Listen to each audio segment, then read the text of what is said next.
Hi, I'm Glenn. I have not had motivation to make videos lately. Here's what I played in May, June, and July of 2026. I started May and also spent the middle of July playing more Cyberpunk 2077.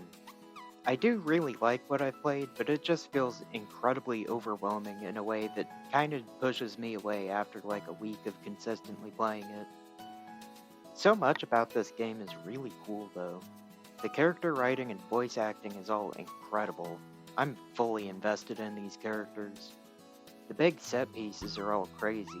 The shootouts are all fun, even though I'm complete garbage at first person aiming. I love so much about what I've played.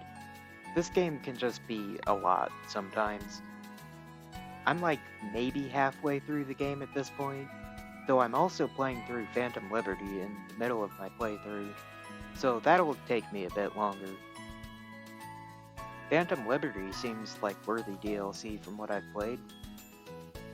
I don't know when I'll have time to finish or even just continue this game, but it's the number one priority out of my backlog. Next, I started Resident Evil 0. Like, I barely played this one. I got past the train section. It's more Resident Evil. I don't really have an opinion developed beyond that. It's kind of weird that none of the control presets are one-to-one identical to Resident Evil 1 Remake's controls. One of them's close enough, but two of the face buttons are swapped. It's just kind of weird. Next, I tried out Resident Evil 9's free DLC, Leon Must Die Forever. It didn't really hit for me, unfortunately. It's kind of just the main game's Leon sections mushed together into a speedrun mode. I was really hoping it would be like the typical Mercenaries mode, where it's sectioned off stages with very specific enemy placements. Leon Must Die Forever kinda got old for me after like 2 attempts. Well, I had a ton of fun going for high scores in Foreign Villages Mercenaries modes. At least this DLC was free. I can't complain too much. Next, I played through Mortal Kombat X's story mode after watching Mortal Kombat 2 when it came out. Which, that feels like an eternity ago. I really gotta get better at actually making these videos in a reasonable amount of time. I've had this game for a long time, but I never actually did anything in it beyond occasionally playing a couple matches against my dad. Anyways, I do not think I can say anything of value about this story mode. I don't know enough about the Mortal Kombat storyline to comment on how well this storyline continues it, and I don't know enough about fighting games to comment how this game holds up mechanically. The campaign was a pretty fun couple hours, I guess. Next, I picked up Yoshi and the Mysterious Book. You can name a guy Steve, what more do you need? Jokes aside, I thought this game was really neat. It's less of a platformer and more of a side-scrolling sandbox puzzle game, with progression being tied to finding out how enemies interact with the environment. This game definitely won't be for everyone, but I had a great time with it, and a much longer time with it than I expected too. There was a point that I fully thought was the end of the game, only to find out it was like the halfway point. The game didn't feel like it ran out of ideas at any point either. If you're looking for a challenge, definitely steer clear of this one. There's no health system and almost no points where you can die. But if you want a relaxing exploration-based game, I definitely recommend this one. Also, like 2 months after this game came out, Nintendo put out a demo for it. So give it a try if you're not sure if you'd like it. Next, I picked up Mina the Hollower. This game is almost perfect. Game of the year so far, except for that other thing, I'll get to it. It perfectly blends the gameplay of the Game Boy Zelda games with Souls-like level designs and bosses. Combat is a ton of fun. The soundtrack is incredible. My only real complaint with this game is the difficulty scaling was a bit inconsistent. I felt like the game was really hard early on, but it started to get a little bit too easy towards the middle. There's a decent spike close to the end of the game, but I also kinda just didn't get any upgrades for a while. The game does have a bunch of modifiers to fine-tune the difficulty to your liking, though I wish it was just a bit more balanced by default. Other than that, really fun game. absolutely worth playing. Next, I tried out the demo for Star Fox 2026.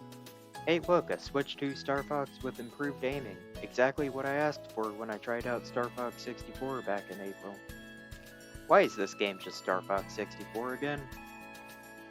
This demo was very good, but I just don't get why they couldn't have done anything new with the level design. Also, weird thing about the demo itself, it's just the tutorial, and then Stage 2 for some reason. Why not Stage 1? Does not make sense to me. Anyways, I might pick up the full game someday, I don't know. I'm not really in a rush to drop $50 to $60 on Star Fox 64, even if it does look incredible visually. Next, I played Deltarune Chapter 5. I did not expect this to be this early. When they said 2026, I expected like November. Anyways, Deltarune continues to be one of the best video games ever made. This chapter is certainly one of the funniest. The big gameplay gimmick of this one is insanely cool also. I hope it sticks around because it's so much fun. The plot developments in this one are certainly lesser than Chapter 4, but what's there is still really intriguing. I would highly recommend playing Deltarune if you haven't yet. I get it if you want to wait for the game to be finished first, but I honestly feel like the waits for each chapter have enhanced the experience a ton. Get in now while there's still 2 chapters to wait for. Or don't, I'm not your boss. Next up, what do you mean they added new knockout tours to Mario Kart World? Why did they wait a year to do this? Why are there only 2 now with 6 more being drip-fed later? Such a weird update, but I can't really complain about more free content here. Next, I picked up Rhythm Heaven Groove.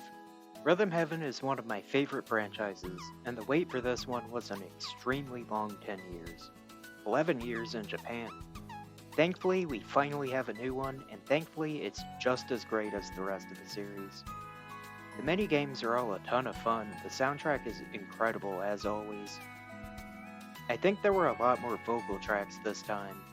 None were translated into English, but at least the vocals were all actually left in the English release, unlike Megamix. Plus, there's songs in French, Spanish, and Italian in this one too. That was neat. Really, my only complaint was that this game was a bit too easy. Maybe it's just because I've played the whole series, but I never failed a single minigame in this entire game. I was hoping to struggle at least a little bit, especially on the final remix. It's a bit too chill compared to the rest of the final remixes in the series. Oh, one other complaint, the main menu looks really bad. I thought it was thrown together for the demo, but no, it's just like that in the full game. You barely spend any time on this menu, so it doesn't really matter, but still. Complaints aside, play this game. It's good. Game of the year. Lastly, I picked up Splatoon Raiders, and I've barely had any time to play it since I've only had a single day off of work between this game coming out and this video being finished. I'll talk about it next time when I've actually had a chance to play it for more than a day. That's all I've played these past couple months. Give the video a like, subscribe, and tell me what you've been playing in the comments.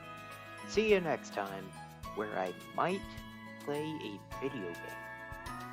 We'll see.